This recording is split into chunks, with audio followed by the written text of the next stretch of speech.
Hello everyone, कैसे हैं आप सभी। स्वागत है आपका हमारे YouTube channel Goldy story point पर। आज की कहानी है पनीर की सब्ज़ी में सिर्फ आलू। जो भी चैनल पर नए आए हैं, चैनल को लाइक, शेयर और सब्सक्राइब करना न भूलें। घंटी का बटन दबाकर ऑल का आइकन ज़रूर प्रेस करें। तो चलिए शुरू करते हैं आज की नई कहानी। रमेश अपनी बीवी बच्चों के साथ संयुक्त परिवार में रहता था।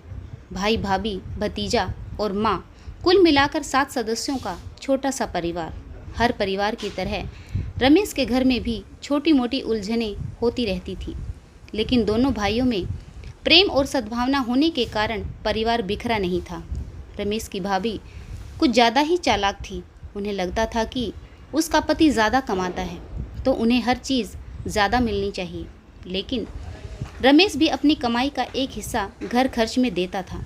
रमेश की पत्नी सुघड़ गृहिणी थी। वह अपने बच्चों और जेठानी के बच्चों में कोई फ़र्क नहीं करती थी। रमेश जब भी बाज़ार से कुछ लाता तो दोनों बच्चों को बराबर हिस्से में बांट कर देता। रमेश की पत्नी खाना बनाती थी और भाभी सिर्फ खाना परोसने का काम करती थी। घर में जब भी पनीर की सब्ज़ी बनती तो रमेश की थाली में पनीर कम, आलू ज़्यादा होते। रमेश सब कुछ जानकर भी चुपचाप रह जाता, क्योंकि वह अपने भाई को बहुत मानता था। रमेश की पत्नी कभी यह अच्छे से जानती थी कि घर में जब भी कोई अच्छी सब्ज़ी बनती है तो उसके परिवार के हिस्से में बहुत कम सब्ज़ी आती है। उसके परिवार के साथ भेदभाव होता है। यह उसकी बूढ़ी माँ भी अच्छे से समझती थी, लेकिन घर में कलेश न हो इसके लिए चुप रहती थी। लेकिन जब यही बातें रमेश के बच्चों के साथ दोहराई जाने लगी तो रमेश के लिए यह असहनीय हो गया। रमेश की भाभी अपने बच्चों की प्लेट में मनपसंद की सब्ज़ी परोसती, लेकिन रमेश के परिवार के खाने की बारी आती तब तक न तो उबले हुए अंडे बचते और न ही कुकर में सब्ज़ी। रमेश का बड़ा भाई फल फ्रूट भर भर कर लाता, परंतु रमेश के बच्चों को एक केला भी नहीं मिलता। एक दिन रात को खाना खाने के बाद रमेश की बड़ी भाभी ने दोनों बच्चों को दूध दिया।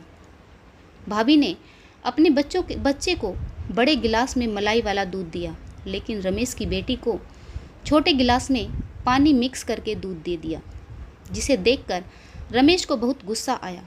रमेश ने अपनी पत्नी की तरफ देखा तो उसकी आंखें भी छलछला गई।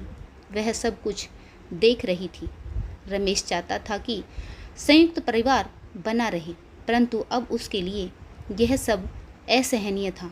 रमेश से अपनी पत्नी के आंसू देखे नहीं गए और वह अपनी माँ के पास पहुँच गया। माँ के पास बैठकर बोला, माँ, मैं इस घर में खर्च के लिए पैसे देता हूँ, लेकिन कभी भी मेरे परिवार या मेरे बच्चों की पसंद की सब्ज़ी नहीं बनती। दूध के गिलास से लेकर फल और मिठाइयाँ, हर चीज़ में भेदभाव किया जाता है। मेरी पत्नी कभी इस तरह का कोई भेदभाव नहीं करती। हमें जितना मिलता है हम उसी में गुजारा कर लेते हैं। मेरी तनख्वाह भाई से कम है तो इसका मतलब यह नहीं है कि हमें खाने पीने की भी कम चीज़ें दी जाएं। अगर पैसे के आधार पर घर चलता है तो फिर संयुक्त परिवार होने का मतलब ही क्या है। मैं अलग रहकर भी अपने परिवार का अच्छे से गुजर बसर कर सकता हूँ, परंतु मैं चुप रहता हूँ कि घर बिखर न जाए। लेकिन आज मेरी बेटी के साथ जो भेदभाव किया गया उसके सामने मेरे लिए यह दशा बहुत ही असहनीय है। मैं अपनी रसोई अलग करना चाहता हूँ। बूढ़ी लाचार माँ खुद बच्चों पर आश्रित थी, सिर्फ इतना ही कह पाई, एक बार और सोच ले।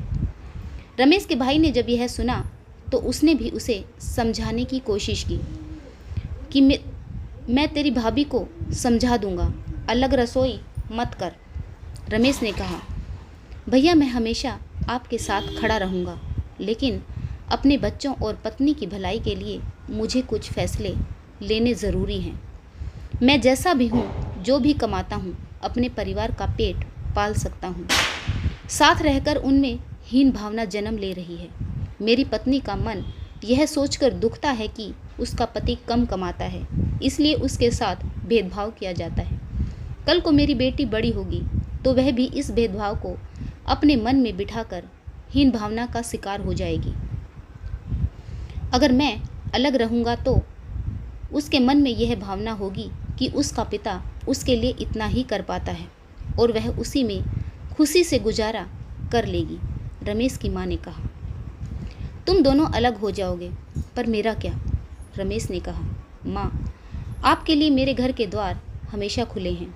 आपको रोज़ फल मिठाइयाँ ना खिला सकूं, परंतु सम्मान की 2 रोटी ज़रूर खिला सकता हूँ। रमेश की बीवी की आंखों से आंसू बह रहे थे। रसोई अलग करने का दुख था, परंतु अपने पति के विचारों को सुनकर वह खुश थी कि वह उन्हें सम्मान की 2 रोटियां खिला सकता है। आशा करती हूँ आपको यह कहानी ज़रूर पसंद आई होगी। कहानी सुनने के लिए आपका एक बार फिर से बहुत बहुत धन्यवाद। कमेंट बॉक्स में यह लिखकर ज़रूर बताएं कि अपने परिवार के सम्मान के लिए हमें कुछ फैसले लेने पड़े, चाहे वह संयुक्त परिवार या परिवार की मर्यादा के खिलाफ ही क्यों न हो, तो ले लेनी चाहिए। मैं यहाँ पर सही हूँ या गलत? कमेंट बॉक्स में लिखकर ज़रूर बताएं। कहानी पढ़ने के लिए आप सभी का एक बार फिर से बहुत बहुत धन्यवाद। जय हिंद, वंदे मातरम, भारत माता की जय। जय जवान, जय किसान।